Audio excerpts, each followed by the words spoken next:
लोगों को गाइड किया। और मैं देख रहा हूँ कि 1,000 लोग थे इसमें, और 1,000 के 1,000 टच से मस नहीं हो रहे हैं। और यूट्यूब पे भी कई हजार लोग इसको देख रहे हैं जो लोग अटेंड नहीं कर पाए हैं। तो दोस्तों, मैं आपको एक छोटी सी बात बताता हूँ। अगर ये इंडियन कंपनी होती तब आपके दिमाग में थोड़ा सा भ्रम आ सकता था, लेकिन this is a international company. और इसको मैं एक दूसरे एग्जांपल से अगर आपको समझाना चाहूँ तो आपके माइंड में शायद जल्दी आ जाएगा। मेरे को जुकाम खांसी हुई, मेरा पड़ोसी देख रहा था इसको खांसी हो रही है, तो मेरे पास आया, भाई साहब आपको कोरोना तो नहीं हो गया? मैंने कहा नहीं, ऐसी कोई बात नहीं है, तो एक बार आप चेकअप करा लो। तो मैं डॉक्टर के पास गया। डॉक्टर ने कहा, "हाँ, आपको बुखार भी आ रहा है, खांसी भी हो रही है, आपको मैं एक काम करता हूँ, थोड़ा सा क्लाइमेट भी सही नहीं है, आपको एक दिन एडमिट कर देता हूँ।" मैंने कहा चलो ठीक है, और मैं एडमिट हो गया। अड़ोस पड़ोस में सारी खबर उठ गई, शर्मा जी को तो कोरोना हो गया, भर्ती हो गया। दोस्त, यही हो रहा है कि एक रूटीन फॉर्मेलिटी के थ्रू जॉनी सर बुलाया गया इंक्वायरी के लिए, क्योंकि हमारे पास सारे लीगल डॉक्यूमेंट्स हैं जो भी कंपनी को रन करने के लिए चाहिए। उसके बाद जो भी इंडियन गवर्नमेंट की फॉर्मेलिटीज है, उसको वो अपने तह से अपने स्तर पे चेक कर रहे हैं। जैसी ही चीजें सारी प्रूव हो जाएंगी, वो अब वापस अपने काम पर आ जाएंगे। मीटिंग जो हम लोग करते थे रेगुलर बेसिस पे, उसको हम लोग इसलिए नहीं कर रहे हैं। चंदन सर ने बड़ा अच्छी तरह से बताया कि हम लोग जैसा देख पा रहे हैं कि हम लोगों का फोकस ओनली मीटिंग्स ट्रेनिंग्स पर रहता था, और केवाईसी पे या अपनी टीम पे फोकस नहीं कर पा रहे थे। तो जो हमसे बाद वाले लोग थे, वो हमारे से आगे निकल गए। तो हम लोगों ने ये सोचा कि क्यों ना हम भी अपनी टीम को आगे बढ़ाएं, फोकस करें कुछ दिन काम के ऊपर। तो इस वजह से ट्रेनिंग को हमने 2 दिन भी नहीं किया था, क्योंकि टाइम कम था। अभी जैसे टाइम बढ़ा दिया है, तो उस पर हम लोग फोकस कर रहे हैं कि कम से कम जो हमारी डाउनलाइन है उसके बराबर या उससे ऊपर तो हम टीम को अपने लेके जा, क्योंकि टीम से ही इनकम आएगी हम। तो इस वजह से हमने मीटिंग को किया है, और आज भी इसी वजह से कर रहे हैं। जो भी अपडेट आई है उसको आप तक पहुंचाने के लिए, और हमेशा हम लोग आपके साथ हैं। आप इस चीज को बिल्कुल मन से निकाल दीजिए। मेरे पास कल रात से जितने भी फोन आए, चाहे नोन हो अननोन हो, मैंने सबको जवाब दिया है। चाहे व्हाट्सएप पे मैसेज आया है उसको भी दिया है, टेलीग्राम पे उसको भी दिया है। बिकॉज हम लोग कहीं पर भी गलत नहीं है। अगर आप लोग सोचो, अगर गलत होते तो जितने भी लीडर्स थे सबके मोबाइल स्विच ऑफ होते, लेकिन यहाँ पर किसी का भी मोबाइल स्विच ऑफ नहीं, क्योंकि हम एक सही रास्ते पर है। और शुरू में ही कहा गया था कि कंपनी इतिहास रचने जा रही है। ये हकीकत में होने वाला है दोस्तों, क्योंकि जो सच्चाई होती है, सच्चाई कभी छुप नहीं सकती है। वही हमारे साथ हो रहा है।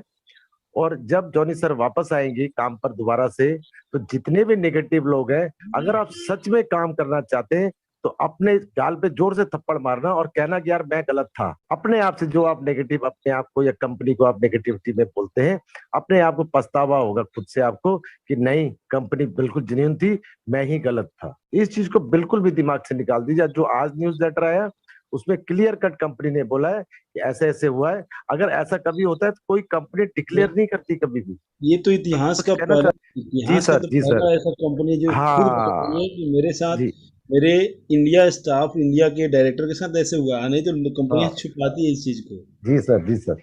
ठीक है दोस्तों, तो इसी से सोचना है, इसी को देख के हमने आगे काम को करना है। दुनिया तो छुपाती है, कंपनी है थोड़ी सी हो जाती है तो छुपा के बैठ जाती है। आपकी कंपनी परिस्थिति की तरह आती है, आई है और हमेशा आएगी। आपको न्यूज़लेटर या किसी माध्यम से, हमारे माध्यम से आपको पूरी जानकारी मिलती रहेगी। और बेहतर अपडेट, जिनका भी पैसा एचडीएफसी में गया है उसका फॉर्मेट एक बार और सुनील सर डाल देंगे चैट बॉक्स में। इसको कॉपी कीजिए, इसी फॉर्मेट में भेजिए। एक ही आदमी को भेजिए, एक आदमी कि आपने विशाल जी को भी भेज दिया, मुझे भेज दिया, सुनील जी को भेज दिया, तो तीनों जब कंपाइल करेंगे तो आपका पेंडिंग में भी डाला जा सकता है।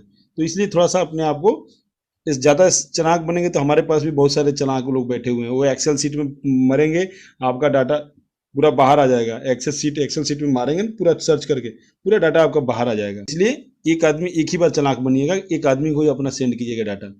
10 आदमी को सेंड कीजिएगा तो हो सकता है कि आपको पेंडिंग में डाल दिया जाए। तो आप अपने काम निकालने से मतलब रखिए। और हम अच्छे प्लेटफॉर्म पे, हम फाइनल पोजीशन में हैं, हम फाइनल पोजीशन में हैं। आज़ादी से पहले बहुत कुर्बानियाँ गई थी, और लेकिन यहाँ पर किसी की कुर्बानी नहीं जाएगी। यहाँ जी पर जी सब जी। अच्छे से हैं, सब अच्छे से रहेंगे। और बस थोड़े दिनों की और बात है। हम किसी, सबसे बड़ी चीज़ है, आप लोग 1,000 लोग हैं। 1,000 लोग अगर थोड़ा सा भी सोचेंगे कि हम कहाँ काम कर रहे हैं। देखिए, हम वहाँ काम कर रहे हैं जहाँ पे सुरक्षा का जो घेरा है वो जो लक्ष्मण जी रेखा खींच के गए थे ना सीता जी के लिए, उतना ज्यादा पावरफुल रेखा है। रेखा से कोई पार करेगा तो ही उसको खतरा है। इस रेखा को कोई पार अगर नहीं करेगा तो उसको कोई खतरा नहीं है। रेखा मतलब कंपनी जो आपको जितना बता रही है उसी हिसाब से चलते रहिए। 2.74 ईरो कभी भी आपने देखा है इंटरनेशनल मीटिंग में या कहीं भी अरुण सर के द्वारा कि उन्होंने मलेशियन में पैसा बताना शुरू कर दिया हो, या इंडियन रुपीज में पैसा बताने, या इंडोनेशिया नाइजीरिया के करेंसी में पैसा बताना शुरू कर दिया? कभी भी वो 2.74 हीरो ही बताते हैं, 2.74 हीरो ही बताते हैं, 0.30 से 0.03 सेंट ही बताते हैं, क्योंकि यही प्लान है कंपनी का मेरे दोस्त। इसी चीज को समझना है। अगर आप लोगों को समझाएंगे कि 240 रुपए, तो लोगों का दिमाग तो खराब होगा ही। 240 रुपए का प्लान नहीं है, 2.74 यूरो का प्लान है। वो कहाँ करेंसी जाकर क्या कन्वर्ट हो जाएगा वो उस देश की करेंसी के ऊपर है। अब मैं तो 240 किसी को नहीं बताता भाई। मेरे कल गए यूरो का रेट 1 यूरो का 1 रुपए के बराबर हो गया तो जवाब देगा कहाँ गया 240 रुपया? बताइए 240 रुपये कहाँ जाएगा? वो तो मांगेगा घर पे आके, बोले 240 रुपये आपने बोला था। भाई मेरे 2.74 यूरो मिल रहा है। 1 यूरो का वैल्यू अगर अभी मान लीजिए दिनार का 1 दिनार का रेट है इंडियन रुपीज में लगभग 212 रुपया है आज की डेट में शायद। मैं 1 मिनट चेक कर देता हूँ। शायद यही है 1 मिनट 1 दिनार का। मैं निकाल रहा हूँ सर। जी जी जी। तो दिनार मान लीजिए कोई दिनार का होगा तो थोड़ा सा आप लोग इसी चीज को समझना है दोस्तों, ठीक है ना? इसी चीज को समझना है कि कंपनी यूरो में प्लान दे रही है, यूरो में ही इसकी वैल्यू है और बहुत कम दे रही 243 है। रुपए 243 243 बताइए, 243 1 दिनार का रेट है 243 रुपया। अगर ये कंपनी सऊदी में होती तो ये कंपनी अगर सऊदी में होती तो 1 दिनार एक ऐड देखने का 1 दिनार देती। तो सऊदी वाले लोग नहीं करते, लेकिन हमारे जैसे लोग तो भाग के जाते। बोले 1 दिनार मतलब 243 रुपया, तो क्या मैं 243 का प्लान देता? अब सऊदी में लोग क्यों जाते हैं? पंजाब वगैरह, महाराष्ट्र, बंगाल या हिंदुस्तान के मैक्सिमम लोग सऊदी में क्यों काम करने जाते हैं? वहाँ वहाँ घास भी निकालेगा ना, वहाँ मिट्टी भी खोदेगा तो उसको ज़्यादा पैसा मिलेगा। यहाँ आके 1 साल 2 साल 5 साल वहाँ काम कर लिए तो 5 साल बाद यहाँ पर बड़े सेठ मारवाड़ी कहलाएगा, वो बड़ा बिजनेसमैन कहलाएगा, यहाँ का अच्छा खासा बिजनेस सेट कर देगा। वहाँ काम मजदूरी का ही करता है, यहाँ मजदूरी करेगा बेचारे को पेट पालना में मुश्किल हो जाता है। इस लॉकडाउन में तो और नहीं उसको मिल रहा है। तो प्लान को यूरो में समझाया कीजिए, लोगों को समझ में आएगा पूरी तरह से। 240 करके सामने वाले का दिमाग मत खराब कीजिए और अपना भी दिमाग मत खराब करवाइए, क्योंकि 240 पूछेगा ना कहाँ से देगा, भाई आपका जवाब कहाँ से मिलेगा? ये एक ऐड देखने का लगभग कितना 40 रुपया हो जाता है ना सर, 60-40 रुपया। एक ऐड देखने का 40 रुपया कहाँ से मिलेगा? सही क्वेश्चन। 4 रुपए सर। हाँ 4 रुपये। हाँ 4 रुपए। भाई कहाँ से मिलेगा? सही बोल रहा है वो। सामने वाला का सवाल सही होता है कि कहाँ से 240 रुपये देगी, कौन सी कंपनी देगी? नहीं देगी भाई। तो सामने वाले को सही जानकारी दीजिए। 7,000 मैं देखता हूँ बिल्कुल व्हाट्सएप पे टेलीग्राम पे 7,000 रुपया 7,000 रुपया 7,000 रुपया। अरे भाई सामने वाला जान खा जाएगा सवाल कर करके। सामने वाले को 2.74 यूरो बताइए, 2.74 यानी कि 2.74, इससे ज़्यादा कंपनी कुछ नहीं दे रही है। आप उसको प्लान बताए 240 7,000 का, वो बेचारा परेशान हो जा रहा है। और जिस दिन 1 यूरो का रेट 1 रुपया हो गया तो महीने का 83 रुपये मिलने शुरू हो जाएगा उसको। वो बोलेगा नहीं यार 7,000 और 83 रुपये में अंतर नहीं होता है।